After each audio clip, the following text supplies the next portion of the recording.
자식 집 마련 지원의 딜레마 나중에 모시겠다는 약속만 믿어도 될까요? 2억을 자식에게 보탰습니다. 그런데 2년 후 저는 좁은 빌라에서 혼자 살고 있습니다. 자식은 새 아파트에서 잘 살고 있고요. 나중에 꼭 모시겠습니다던 그 약속은 어디로 갔을까요? 안녕하세요, 여러분. 오늘은 실제로 있었던 이야기를 들려드리려고 합니다. 자식 결혼하고 전세 사는 거 보면 마음이 어떠세요? 우리 때는 그래도 어떻게든 집 한 채는 마련했는데 이런 생각 한 번쯤 해보셨죠? 요즘 집값이 얼마나 올랐습니까? 젊은 사람들 월급으로는 평생 모아도 어렵다는 말이 괜히 나오는 게 아닙니다. 그래서 많은 부모님들이 고민합니다. 내가 도와줘야 하나? 얼마나 도와줘야 하나? 오늘 이야기의 주인공은 서모씨 71살입니다. 혹시 지금 비슷한 고민을 하고 계신 분들, 이미 도와주신 분들 편안하게 들어주세요. 서모씨는 평생 성실하게 사셨습니다. 젊은 시절엔 공장에서 일하시고 나중엔 작은 가게도 하시면서 한 푼 두 푼 모으셨죠. 큰 부자는 아니지만 노후에 걱정 없이 지낼 정도는 준비해 두셨습니다. 2023년 가을 아들이 찾아왔습니다. 아버지 상의 드릴 게 있어요. 아들의 표정이 무거웠습니다. 서모씨 가슴도 덩달아 철렁 내려앉았죠. 무슨 일 있나? 회사에서 잘린 건가? 다행히 나쁜 소식은 아니었습니다. 전세금이 5천 올랐어요. 집주인이 더 올려달라는데 이참에 아예 집을 사볼까 해서요. 그런데 저희 돈으로는 2억이 부족합니다. 며느리 배도 불러 있었습니다. 6달째입니다. 애 키우면서 전세로는 불안하잖아요. 언제 또 나가라고 할지 모르고. 서모씨는 그 자리에선 그래 생각 좀 해보마라고만 하셨습니다. 하지만 그날 밤부터 잠을 설쳤습니다. 천장만 멍하니 바라봤습니다. 2억이라 적은 돈이 아닌데. 다음날 아침 통장을 꺼내 들여다봤습니다. 주택 마련 자금, 생활비, 의료비, 예비금. 나름대로 계획을 세워뒀던 돈입니다. 2억을 보태면 여유가 많이 줄어듭니다. 계산기를 두드렸습니다. 한 번, 두 번, 세 번. 계산할 때마다 남은 돈이 빠듯했습니다. 그래도 자식인데 내가 언제 쓴다고. 어차피 나중엔 다 자식 갈 돈 아닌가. 머릿속으로는 계산을 했지만 마음은 이미 기울어져 있었습니다. 손주 얼굴도 생각나고 며느리가 배 두드리던 모습도 떠올랐습니다. 일주일이 지났습니다. 서모씨는 아들한테 전화를 걸었습니다. 아빠가 도와주마. 2억 준비해 놓을 테니 집 알아봐라. 전화기 너머로 아들의 목소리가 들렸습니다. 밝고 기뻤습니다. 아버지 정말 감사합니다. 진짜 어떻게 보답해야 할지 모르겠어요. 제가 꼭 나중에 갚을게요. 여유 생기면 조금씩이라도 갚고 나중에 아버지 모시고 살겠습니다. 약속드립니다. 그 말에 서모씨 가슴이 뭉클했습니다. 우리 아들 효성이 지극하네. 내가 잘 키웠어. 효자를 뒀으니 내 노후는 걱정 없겠네. 하지만 서모씨는 그때 몰랐습니다. 2년 후 이 생각이 얼마나 순진했는지 깨닫게 될 줄은. 2달 후인 2024년 초 아들이 집을 샀습니다. 아버지 계약했습니다. 이번 주말에 같이 구경 가실래요? 서모씨는 아들 부부와 함께 새 아파트를 보러 갔습니다. 30평대의 깨끗한 신축 아파트였습니다. 거실도 넓고 방도 3개나 됐습니다. 와, 정말 좋은데? 서모씨가 감탄했습니다. 이 방은 아기방으로 쓸 거예요. 여기는 서재로 쓰려고요. 며느리가 신이 나서 설명했습니다. 목소리가 밝았습니다. 서모씨도 기분이 좋았습니다. 그래, 이렇게 좋은 집에서 손주 키우겠네. 내가 잘한 거지. 자식 잘 되는 게 부모 복이지. 이사하던 날도 가서 도와줬습니다. 짐 옮기고 점심도 사드리고 저녁엔 치킨도 시켜줬습니다. 며느리가 아버님 정말 감사해요. 아버님 덕분에 이런 집에서 살게 됐어요 라고 하니까 뿌듯했습니다. 3월에는 손주가 태어났습니다. 병원에 달려가서 안아봤습니다. 작고 따뜻했습니다. 세상을 다 가진 기분이었죠. 역시 자식 잘 되는 게 최고야. 돈이 뭐가 중요해. 이렇게 손주 얼굴 보는 게 행복이지. 그 후 몇 달은 정말 좋았습니다. 아들이 일주일에 3번씩 안부 전화를 했습니다. 아버지, 오늘 점심 드셨어요? 건강하세요?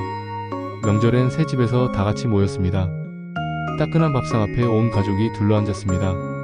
하지만 이 행복은 1년밖에 가지 못했습니다. 서모씨는 그때 몰랐습니다. 진짜 문제는 이제부터 시작이라는 걸. 2024년 여름쯤부터 조금씩 달라지기 시작했습니다. 처음엔 아주 사소한 것들이었습니다. 아들의 전화가 줄어들었습니다. 일주일에 3번에서 일주일에 1번으로, 그러다 한 달에 한두 번으로. 바쁘겠지. 애 키우느라 정신없을 거야. 서모씨는 이렇게 생각했습니다. 그해 추석 아들 집에 갔을 때였습니다. 거실에 큰 TV가 새로 들어와 있었습니다. 85인치쯤 되어 보였습니다. 이거 새로 샀니? 서모 씨가 물었습니다. 아, 네. 회사에서 성과급 받아서 샀어요. 애가 TV 보는 걸 좋아해서요. 아들이 웃으며 말했습니다. 좋은 일이죠. 성과급도 받고 TV도 사고. 그런데 서모 씨 마음 한구석이 묘하게 불편했습니다. 성과급 받았으면 나한테 준 돈을 조금이라도 갚을 생각은 안 하나? 물론 입 밖으로 내진 않았습니다. 괜히 소리 없는 시아버지, 돈 밝히는 아버지 된 것 같아서요. 그 무렵 서모 씨 자신의 상황도 변하고 있었습니다. 관리비가 부담됐습니다. 혼자 사는 아파트의 관리비가 한 달에 25만 원씩 나왔습니다. 예전엔 별 생각 없이 냈는데 요즘엔 고지서 볼 때마다 한숨이 나왔습니다. 무릎도 아프기 시작했습니다. 계단 오르내릴 때마다 시큰거렸습니다. 병원에 가보니 연골이 많이 닳았네요. 심해지면 인공관절 수술 고려해야 합니다. 라고 했습니다. 수술비는 얼마나 하나요? 비급여 포함하면 500만 원 정도 예상하시면 됩니다. 서모 씨는 아무 말 없이 고개만 끄덕였습니다. 집에 돌아오는 버스 안에서 이런 생각이 들었습니다. 그때 그 돈만 아니었어도. 그러다가 또 마음을 고쳐먹었습니다. 아니야, 자식 일인데. 내가 아프면 아들이 도와주겠지. 문제는 2024년 겨울부터 본격적으로 시작됐습니다. 서모 씨는 결국 살던 아파트를 팔기로 결심했습니다. 관리비도 부담이고 혼자 살기엔 너무 넓었습니다. 대신 관리비가 적게 나오는 작은 빌라를 알아봤습니다. 아들한테 전화했습니다. 아빠가 이사하려고 하는데 주말에 같이 집 좀 봐줄 수 있겠니? 아, 이번 주말은 애 어린이집 행사 있어서요. 다음 주는 어때요? 다음 주가 됐습니다. 또 연락했습니다. 다음 주말도 회식이 있어서. 죄송해요, 아버지. 그냥 부동산 통해서 보시면 안 돼요? 전화기 너머 아들의 목소리 톤이 달라져 있었습니다. 예전처럼 밝지 않았습니다. 결국 서모 씨는 혼자서 집을 알아봤습니다. 부동산 아저씨 따라다니면서 여러 집을 봤습니다. 층계 오르고 내려가고 하느라 무릎이 더 아팠습니다. 2025년 1월 작은 빌라로 이사했습니다. 이사한 지 일주일 후 아들이 찾아왔습니다. 짐은 이미 다 옮긴 후였습니다. 아버지, 여기는 좀 작네요. 아들이 좁은 방을 둘러보며 말했습니다. 혼자 살기엔 이 정도면 충분하지. 관리비도 적게 나오고. 서모 씨는 괜찮은 척했습니다. 아버님, 여기 습한데요. 봄 되면 곰팡이 생기겠어요. 며느리가 벽을 보며 말했습니다. 그 말에 서모 씨는 아무 말도 못했습니다. 그때 2억만 아니었어도 더 좋은 데서 살 수 있었을 텐데. 이 말이 목구멍까지 올라왔지만 꿀꺽 삼켰습니다. 잠시 침묵이 흘렀습니다. 아들이 조심스럽게 입을 열었습니다. 아버지, 그때 말씀드린 거 저희랑 같이 사실 생각은 없으세요? 서모 씨 가슴이 철렁했습니다. 드디어 나온 이야기였습니다. 그래, 아빠도 그게 좋지. 너희도 그러고 싶지? 순간 침묵이 길게 흘렀습니다. 며느리가 아들 팔을 슬쩍 잡았습니다. 눈빛을 교환했습니다. 아들이 난처한 표정으로 말했습니다. 그게 지금은 애가 아직 어려서 시끄럽기도 하고요. 제 와이프도 육아 스트레스가 좀 있어서 조금만 기다려주시면 안 될까요? 좀 더 여유 생기면 그때. 그 순간 서모 씨는 알았습니다. 나중에는 오지 않을 거라는 걸. 하지만 말할 수 없었습니다. 말하는 순간 자신이 돈 때문에 그런다고 오해받을까봐, 불효자식 만들까봐, 며느리한테 미움받을까봐. 그래, 아빠가 뭘 바라겠니? 너희 편한 대로 해라. 서모 씨는 억지로 웃으며 말했습니다. 아들 부부가 돌아간 후 서모 씨는 좁은 방에 혼자 앉아 있었습니다. 그날 밤 잠을 이루지 못했습니다. 지금 2025년 봄입니다. 서모 씨의 일상은 조용합니다. 아침에 일어나면 좁은 방에서 혼자 밥을 먹습니다. TV를 켜도 재미가 없습니다. 예능 프로그램에서 사람들이 웃어도 서모 씨는 웃을 수가 없습니다. 친구들이 전화합니다. 우리 설악산 여행 가자. 봄 되면 꽃도 피고 좋잖아. 나는 괜찮아. 너희끼리 가. 야, 이 사람아. 요즘 너 왜 이렇게 안 나와? 아니, 그냥 몸이 좀 안 좋아서. 다음에 가지 뭐. 사실은 돈이 아까워서가 아닙니다. 정말 여유가 없어서입니다. 무릎 수술도 계속 미루고 있습니다. 병원에선 빨리 하는 게 좋습니다. 더 늦으면 수술도 힘들어집니다. 라고 하지만 500만 원이 부담입니다. 좀 더 참아보자. 어차피 나이 들면 다 아픈 거지. 진통제 먹으면 되지. 밤이 되면 이런 생각들이 머릿속을 맴돕니다. 이어 그 돈으로 내가 뭘 할 수 있었을까? 좋은 병원에서 정기검진도 받고 아픈데 미리미리 치료도 하고 친구들이랑 여행도 다니고 편하게 살 수 있었을 텐데 아들은 언제쯤 나를 모실 생각을 할까? 5년 후? 10년 후? 그때 내가 건강할까? 며느리 표정을 보니까 알겠더라. 나랑 같이 살고 싶어 하지 않는다는 걸. 손주 봐달라고 할 때만 필요한 거지. 명절 때만 오는 아들. 내 인생은 뭐였나? 평생 자식 위해서 살았는데 정작 내 노후는 이 모양이네. 나는 왜 내 자신을 생각하지 못했을까? 하지만 서모 씨는 이런 생각을 아무한테도 말하지 않습니다. 친구들한테 말하면 그러게 왜 그렇게 많이 줬어? 내가 그러지 말라고 했잖아 라는 소리 들을까봐. 아들한테 말하면 아버지가 돈 때문에 그러시냐는 오해받을까봐. 그냥 혼자 사귀고 있습니다. 가장 힘든 건 이겁니다. 내가 잘못한 건가? 자식을 도와준 게 잘못된 건가? 자, 여러분. 서모 씨 이야기를 들으시면서 어떤 생각이 드셨나요? 혹시 나도 비슷한 경험이 있는데 하시는 분들도 계실 겁니다. 혹시 지금 고민 중인데 하시는 분들도 계시겠죠? 자식 사랑하는 마음은 다 똑같습니다. 내 걸 아껴서라도 자식 잘 되는 거 보고 싶은 게 부모 마음입니다. 이건 잘못된 게 아닙니다. 하지만 방법은 생각해봐야 합니다. 잠깐 이걸 꼭 기억하세요. 첫 번째, 내 노후 자금부터 확보하세요. 자식을 돕기 전에 먼저 계산해보세요. 종이에 적어보세요. 구체적으로 내가 앞으로 20년, 30년 산다면 매달 생활비는 얼마나 필요한가? 병원비는? 의료보험 안 되는 건 얼마나 들까? 집수리비, 관리비는? 친구들과 여행 한번 가려면? 적어보면 눈에 보입니다. 아, 이 정도는 내가 꼭 남겨둬야겠구나. 전문가들이 하는 말이 있습니다. 노후 자금의 70%는 절대 건드리지 말라고요. 자식 도울 수 있는 건 진짜 여유가 있는 돈 30% 정도만 쓰라고 합니다. 예를 들어 노후 자금이 3억이라면 자식에게 줄 수 있는 건 최대 9천만 원입니다. 그 이상은 위험합니다. 두 번째, 명확하게 정하세요. 주는 거냐, 빌려주는 거냐.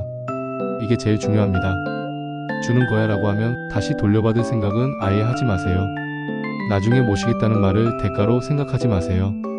그냥 순수하게 주는 겁니다. 그리고 그 돈은 이미 없는 돈이라고 생각하세요. 빌려주는 거야 라고 하면 불편하더라도 차용증을 쓰세요. 언제까지 얼마씩 어떻게 갚을 건지 적으세요. 자식한테 무슨 차용증이냐고요? 아니, 바로 그 생각 때문에 나중에 문제가 생깁니다. 차용증은 서로를 보호하는 겁니다. 그리고 나중에 모시겠습니다는 너무 막연합니다. 구체적으로 물어보세요. 나중에 언제니?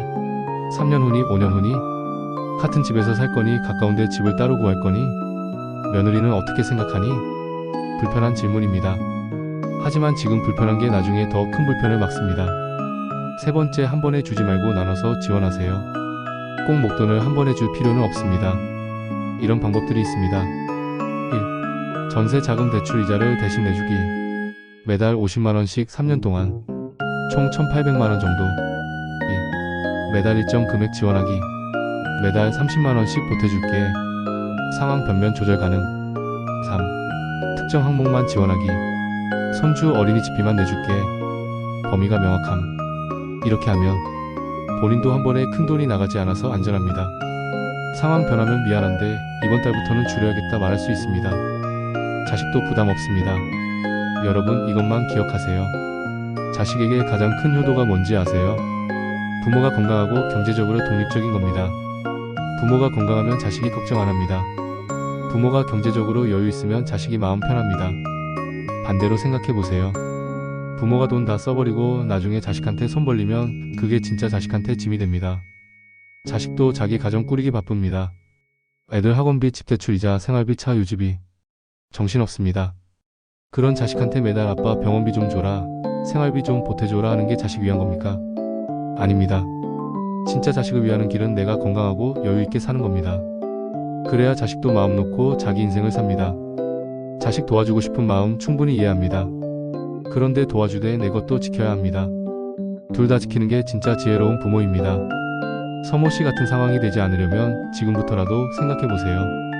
이미 도와주신 분들은 어떻게 하냐고요? 늦지 않았습니다. 지금이라도 자식과 솔직하게 이야기해보세요.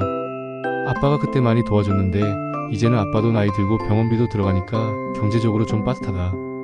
내가 할 수 있는 범위에서 조금씩이라도 도와줄 수 있겠니? 이렇게 말하는 게 부끄러운 일이 아닙니다. 당당한 겁니다. 여러분, 오늘 긴 이야기 들어주셔서 고맙습니다. 혹시 이야기 들으면서 마음이 불편하셨나요? 혹시 지금 비슷한 고민을 하고 계신가요? 괜찮습니다. 지금이라도 생각해보는 게 중요합니다. 자식 사랑하는 마음은 누구나 똑같습니다. 하지만 사랑하는 방법은 생각해봐야 합니다. 자식도 소중하지만 여러분 자신도 소중합니다. 여러분이 건강하고 행복해야 자식도 행복합니다. 이걸 꼭 기억하세요. 오늘 하루도 건강하시고 행복한 하루 보내세요. 지금까지 정석의 여유 채널이었습니다. 공감이 되었다면 구독, 좋아요, 알람 설정 부탁드립니다.